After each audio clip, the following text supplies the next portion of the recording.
En Líderes, entrevistamos a Susana Balbo, Sherpa del W20, que promueve los temas más importantes para la inclusión de la mujer. Argentina, como país que cuida los derechos de la mujer, es uno de los más avanzados en Latinoamérica en cuanto a la legislación y en cuanto a las políticas de Estado. El acceso a la educación financiera, al mundo digital y a la tecnología para acortar la brecha. Las mujeres a veces tienen mucho trabajo part-time por la dedicación que tienen al hogar. Entonces también eso influye, porque la dedicación no es full-time. ¿De qué manera es perdiendo el miedo a tocar los temas que se piensan que son tabú y no pasa nada cuando se hablan y hablar en forma abierta? ¿Cómo impacta la ley de cupos en la incorporación de más mujeres al sistema laboral? El desafío de lograr igualdad de remuneración ante el mismo trabajo y las diferencias de oportunidades en el ámbito político y privado. Las mujeres tenemos una visión muy holística de los negocios y especialmente del agribusiness que nos hace tener una sensibilidad muy importante que está vinculada a la compra, porque las mujeres, el 70% de la compra del hogar lo hace la mujer. Susana Balbo, en exclusiva para Líderes, con la conducción de Cecilia Lucía Puig.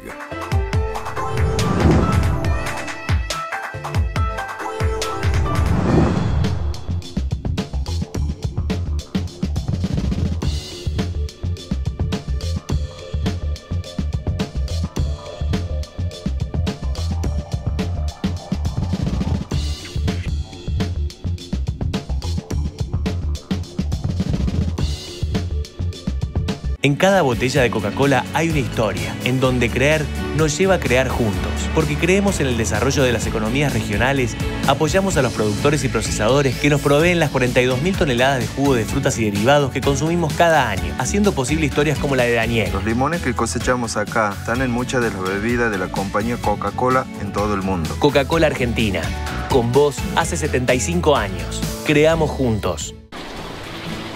¿Qué es crecer para vos? ¿Pudiste entrar, Abu?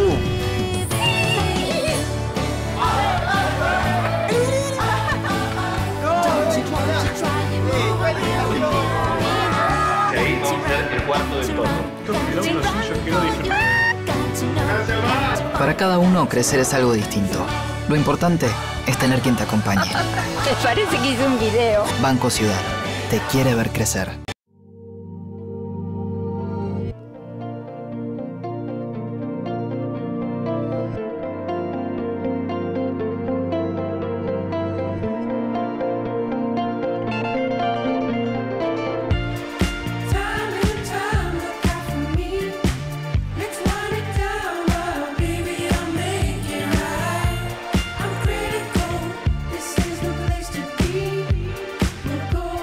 Nuevo Citroën C4 Lounge.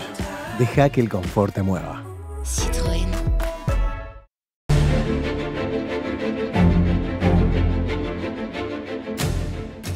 En este número de Mañana Profesional, entérate cómo se prepara Argentina para recibir al G20 y toda la información para ejecutivos y emprendedores. Mañana Profesional, 30 años impulsando a los líderes en el país.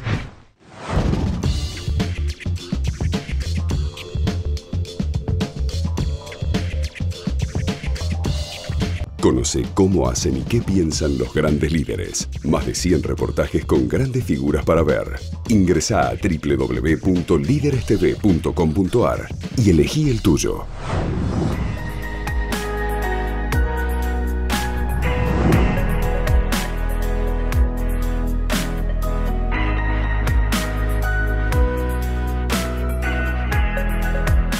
El W20 dentro de lo que es el G20, el grupo de las 20 naciones más importantes del mundo que han comenzado desde hace poco menos de un año a reunirse en la Argentina, se ocupa de la problemática de las mujeres en el mundo.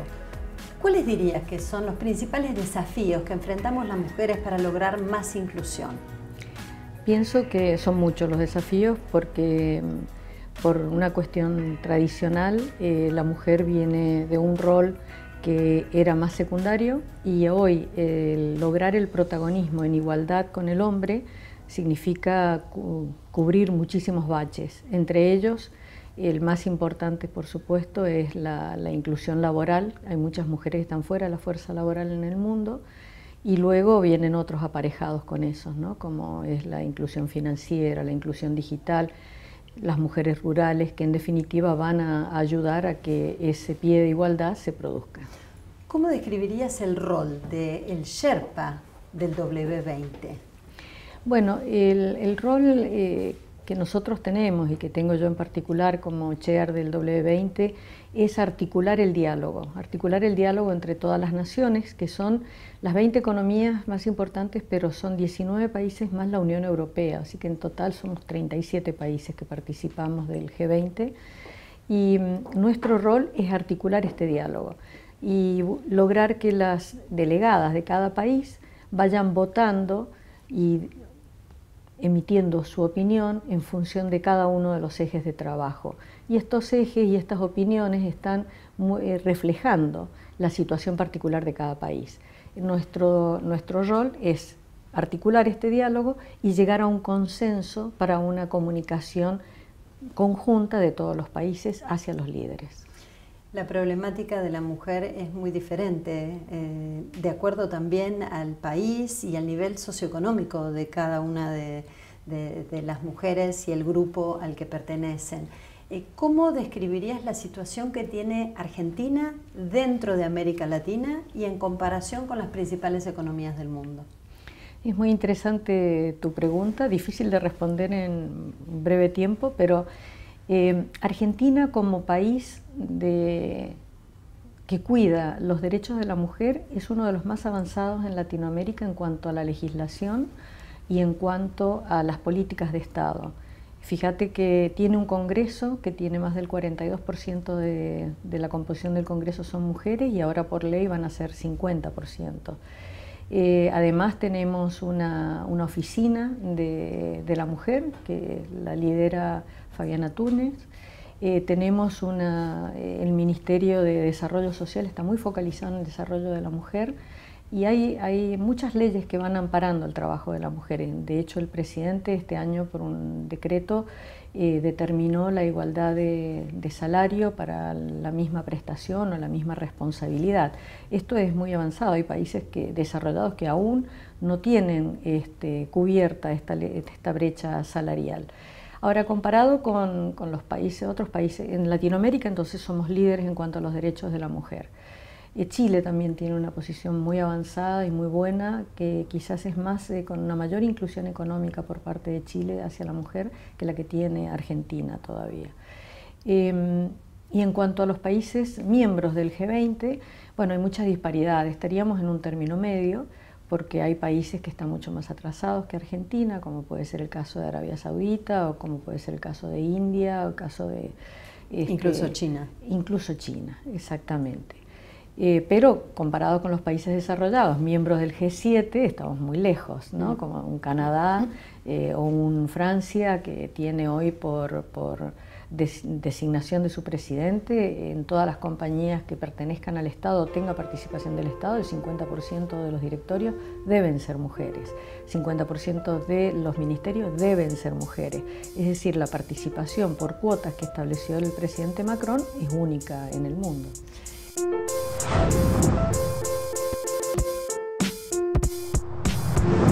Planteas una variedad de temas muy interesantes y vamos a intentar ir abordando varios de ellos a lo largo del reportaje. Quisiera empezar, por ejemplo, preguntándote, tal como te desempeñaste como diputada nacional en Mendoza, cargo que dejaste para asumir la responsabilidad de Sherpa del W20, si acaso ves que existe una gran disparidad entre el grado de inclusión de la mujer en el ámbito público y en el ámbito privado, teniendo en cuenta el impacto que tuvo la ley de cupo en la inclusión femenina. Yo soy muy partidaria de los cupos, hace un tiempo no lo era, pero me he convencido que la existencia del cupo produce el cambio cultural. Es decir, si por cupo obligas a que en las composiciones de directorio haya más mujeres, Los hombres se acostumbran a trabajar con las mujeres y en definitiva después es natural el incorporarlas sin necesidad del cupo. Y la prueba está en el Congreso. La ley de cupo establecía el 30% y sin embargo cuando yo asumí en el 2015 en el Congreso de la Nación éramos 42% mujeres, o sea que superábamos el cupo. Es muy importante el cambio cultural fundamentalmente, porque los roles vienen dados por una tradición, vienen dados en nuestro ADN, en nuestra composición, en nuestra educación, los estereotipos. Debemos aprender a educar a nuestros hijos fuera de los estereotipos, que la nena la vestimos de rosado, el varón lo vestimos de celeste, la nena levanta la mesa y el nene se queda sentado en la mesa, ¿no es cierto? Todas estas cosas debemos cambiarlas a efectos de que el impacto vaya hacia arriba y debe partir desde la educación. Argentina tiene una baja participación de mujeres en directorios, muy baja. Y debemos cambiar esa realidad. Pero también muy baja en ámbitos de gerencia media, alta gerencia y directiva. Sí, absolutamente. En Estados Unidos el 20% de las mujeres hay un 20% de mujeres directoras o en directorios, en Brasil un 7%, en la Argentina no llega al 2%. Exacto, es muy bajo y generalmente se da cuando son dueñas de la empresa o miembros de la familia de la empresa. O sea, no hay una meritocracia claramente establecida. Hay, por supuesto, excepciones, como la CEO de LAN, que no pertenece a la familia y es una gran ejecutiva, pero son excepciones y no deberían ser excepciones. Y lo lamentable es que se pierde talento. Si estás teniendo en cuenta que el 62% de los graduados universitarios son mujeres, cuando vos al contratar estás contratando solamente a los hombres, estás contratando un 50% de la población y un 40% de graduados universitarios. Entonces estás perdiendo una enorme oportunidad de contratar talento. ¿Crees que debiera desarrollarse una ley de cupos en el ámbito privado? Yo creo que sí. ¿Y en los directorios de las empresas, por ejemplo? Yo creo que sí, hay que promocionarlo. Más que una ley de cupo, creo en los premios a aquellas empresas que tienen una política de género. Una de las cosas que he tratado de promover y que fue en la ley de Compre Nacional, que no se llama Ley de Compre Nacional, pero que era la que reemplazó la Ley de Compre Nacional, yo pedí en la reunión de comisión que un 5% del procurement que hace el gobierno fuera designado a empresas lideradas por mujeres o que tengan una política de género explícita y clara. ¿Por qué? Porque es la mejor forma. O sea, si lo pones por cupo, es el Estado interfiriendo en la actividad privada y no es correcto. Mencionabas la importancia de lograr equidad, a igual remuneración, a igual trabajo, igual remuneración. Sin embargo, los números muestran que las mujeres todavía tenemos un 30% en promedio de ingreso. O hay un 30% de diferencia entre lo que gana un hombre o una mujer a igual desempeño. ¿De qué manera crees que esa barrera puede quebrarse? Primero me gustaría hacerte una aclaración que es importante. Las estadísticas a veces son un poco engañosas. Esta barrera del 30% de diferencia salarial está fundamentalmente dada por la base de la estadística. Es decir, en la base de la estadística la mayor participación de la mujer en trabajo está en el cuidado y tareas del hogar y la del hombre está en la industria de la construcción. Obviamente los salarios, uno tiene un poderoso sindicato que defiende salarios y las mujeres que trabajan en tareas del hogar, hay muchísimas que están en la economía informal. Entonces esto produce una desviación en la estadística que no se condice con las posiciones ejecutivas o posiciones de gerencia o posiciones de trabajos medios en las empresas. Ahí la brecha es un poco menor, pero existe, sigue existiendo, pero no es del 30%. De todas maneras no tenemos una información estadística muy afiatada, necesitamos una estadística más orientada con el foco en el género para que podamos proponer políticas de desarrollo que sean mucho más asertivas. Entonces una de las grandes recomendaciones que parte del W7 en el grupo de G7 y de W20 en el grupo de G20 es el establecimiento en los países de estadísticas con desagregación por género.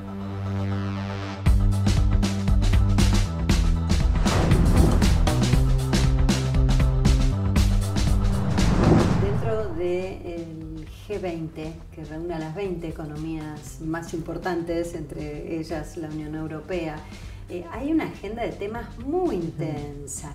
¿Qué espacio puede ganar el W20 sabiendo que está Business 20, Labor 20, ¿no? Lo interesante de este año es que Argentina, como presidencia del G20, puso el tema de género transversal a todos los grupos de afinidad y a todas las ministeriales. Entonces, más allá de los 3 objetivos principales, el tema de gender es algo que es transversal.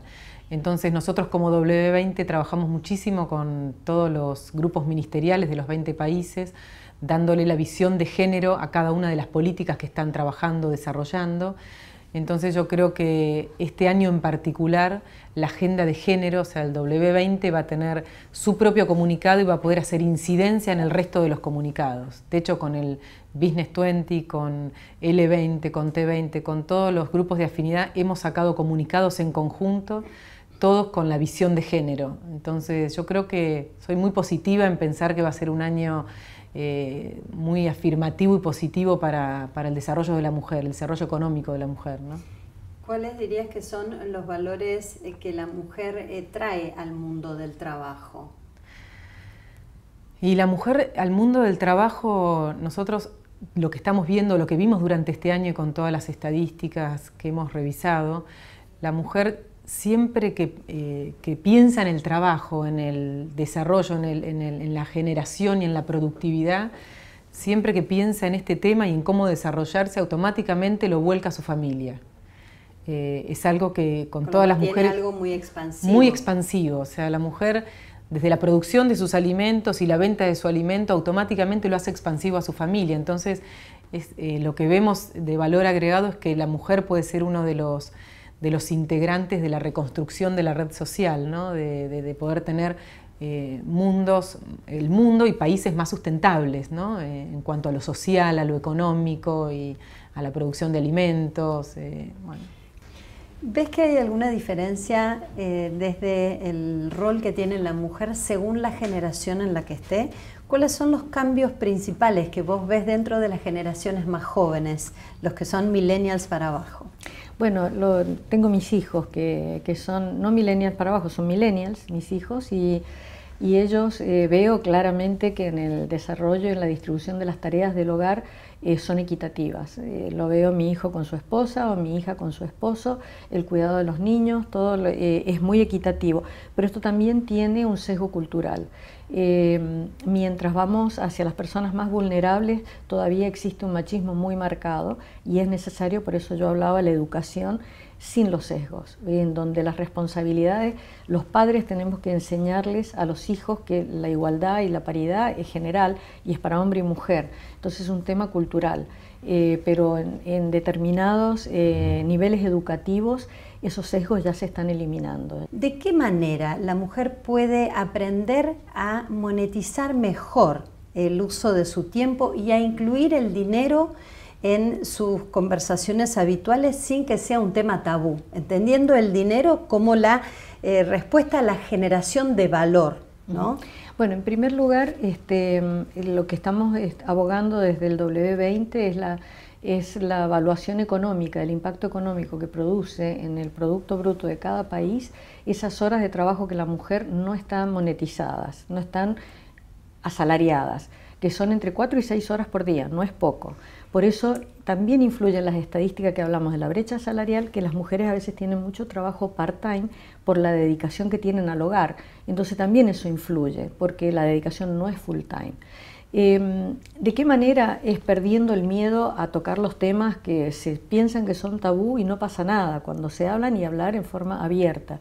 Para eso hace falta, por supuesto, que exista el respeto adecuado y que el hombre aprenda que el que la mujer plantee estos temas es normal y es justo. No olvides que hay un sesgo social en general, que una de las formas de violencia que existe es la económica.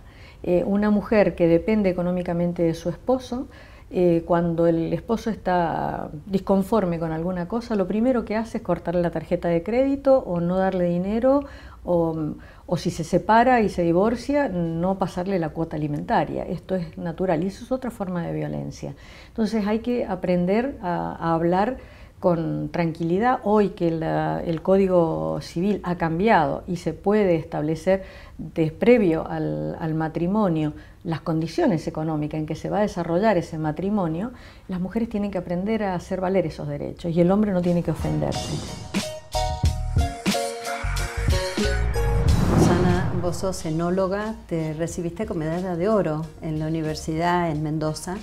Y tenés una amplia trayectoria en el sector de los vinos y en el negocio vitivinícola.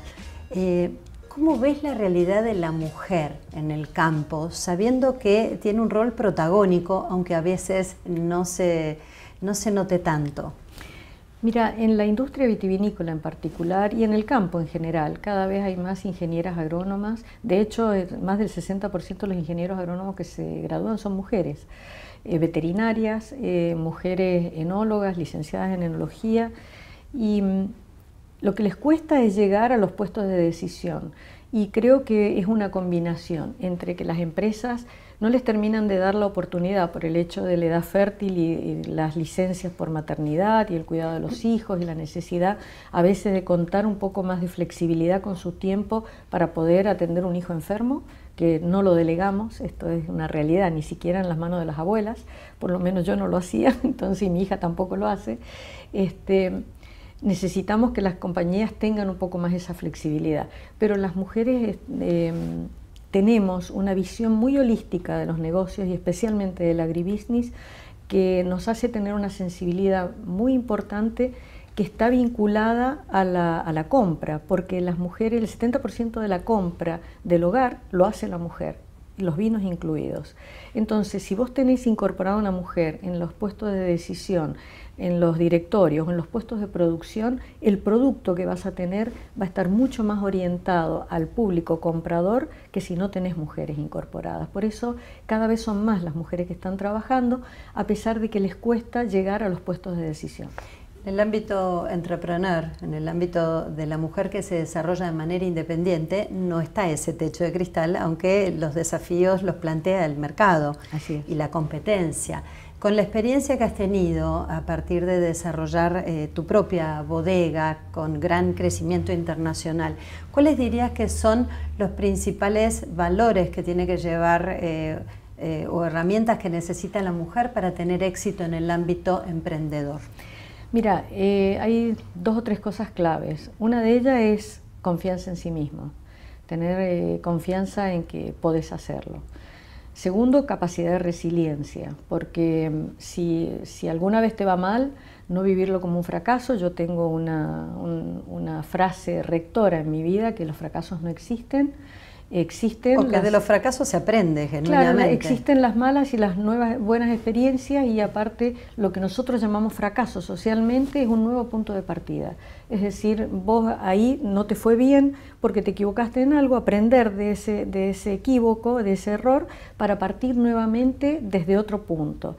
Eso es fundamental. Y tercero, como algo muy, pero muy importante, es tener un buen plan de negocios, o sea, analizar muy bien en lo que querés entrar y pensar si tenés mercado, si existe o si tenés la posibilidad de crearlo en el mercado.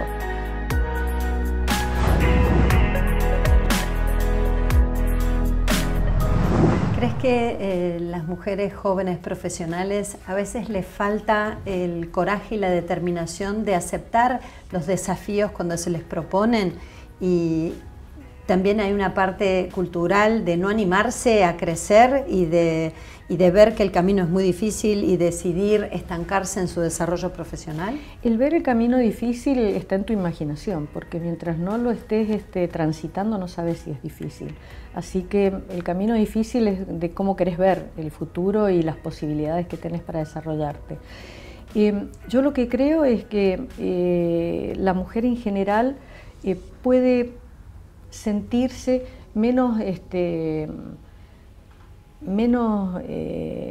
con menos coraje para emprender, porque les faltan modelos. Hay pocas mujeres que actuamos como modelos, somos pocas, y necesitamos sponsorear más a otras mujeres. Debemos muchas más mujeres que estamos en este camino de emprendedorismo, y que somos muchas en Argentina, pero visibilizadas somos pocas. O sea, cuando vos te pones a buscar emprendedoras, fíjate en Endeavor, ¿cuántas mujeres tiene Endeavor? Y es la organización de emprendedorismo más grande que hay en la Argentina. Y sin embargo, hay muchas más otras que no pertenecen a Endeavor, pero si nosotros trabajáramos, aprendiéramos a trabajar mucho más juntas y mentoreáramos muchas más mujeres, habría muchas más emprendedoras de las que hay. Hay miles, hay miles. Lo que pasa es que la vida promedio de las mujeres emprendedoras está en 4 años, más o menos. Y esto es en el punto de quiebre donde tienen que decidir si la empresa la escalan a una medida un poco más grande o desarrollan su familia. Y en general no toman la decisión de contratar a una persona que le ayude a escalar la empresa, sino que deciden quedarse con la familia y abandonan el trabajo. Ese es el punto del quiebre donde hay que ayudarlas a que no tomen el punto de quiebre, sino que se animen a contratar, se animen a supervisar. El emprendedor le cuesta delegar. A mí me costó muchísimo delegar cuando yo pasé a trabajar en la política, y hoy estoy feliz de haberlo hecho porque tengo un equipo maravilloso en mi bodega. Pude armar el equipo, hay que tomarse el tiempo y armarlo adecuadamente, pero es todo un proceso de aprendizaje, y creo que más mujeres tenemos que ayudar a más mujeres. ¿Cuál quisieras que sea tu principal contribución en tu paso en este rol tan importante que es el del Sherpa y representante de las mujeres en el W20? Quiero dejar por lo menos 2 o 3 legados. Uno ya lo estamos dejando, que es una plataforma permanente de discusión gratuita que nosotros venimos pagándola, y por lo menos hasta el año próximo, hasta fines del año próximo, la plataforma, uno de los legados que W20 Argentina deja es la plataforma gratuita para que trabajen las delegadas durante todo el año, y por lo menos 2 políticas de Estado que las vamos a anunciar en el W20.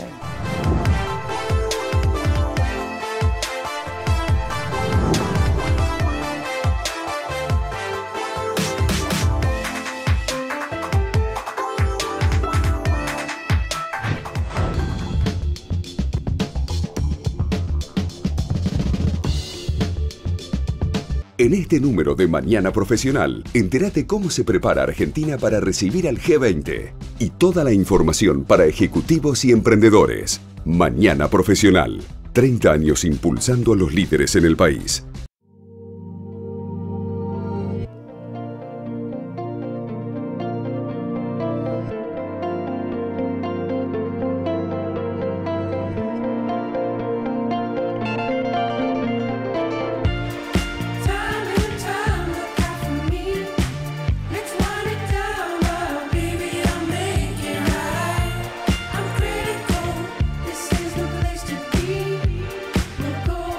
Nuevo Citroën C4 Lounge.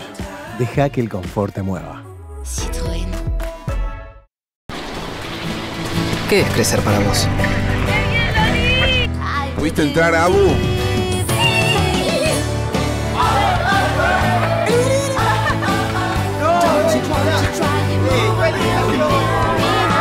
ahí vamos a hacer el cuarto del todo.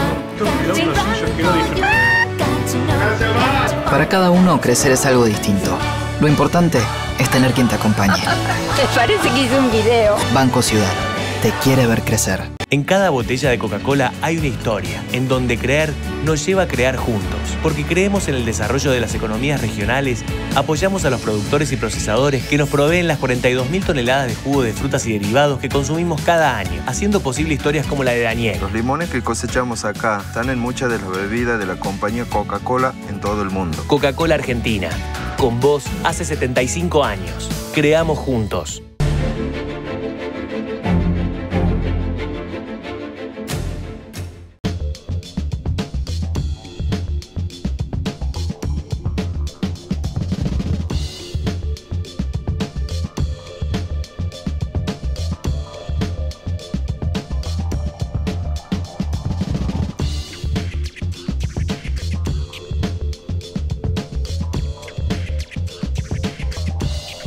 Conoce cómo hacen y qué piensan los grandes líderes. Más de 100 reportajes con grandes figuras para ver. Ingresá a www.liderestv.com.ar y elegí el tuyo.